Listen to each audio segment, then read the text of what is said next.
జమ్మూ కాశ్మీర్లోని పహల్గాంలో పర్యాటకులపై ఉగ్రదాడి నేపథ్యంలో అన్ని రాష్ట్రాలు అప్రమత్తమయ్యాయి. వలసదారులపై ప్రత్యేక నిఘా పెట్టాయి. ఈ క్రమంలోనే గుజరాత్లో చేపట్టిన భారీ ఆపరేషన్లో 1000 మందికి పైగా బంగ్లాదేశీ అక్రమ వలసదారులను పోలీసులు అదుపులోకి తీసుకున్నారు.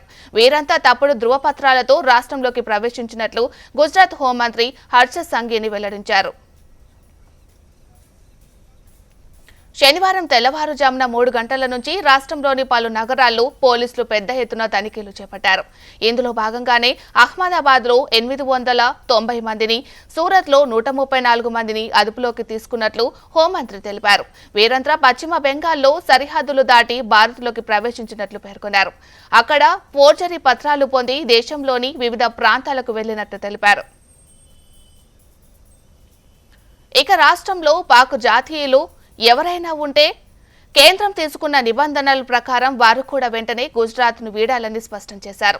చట్ట వ్యతిరేకంగా దేశంలో ఉండే వారిపై న్యాయపరంగా కఠిన చర్యలు తీసుకుంటామని హెచ్చరించారు. అక్రమ వలసదారులు వెంటనే పోలీసులకు లొంగిపోవాలని సూచించారు.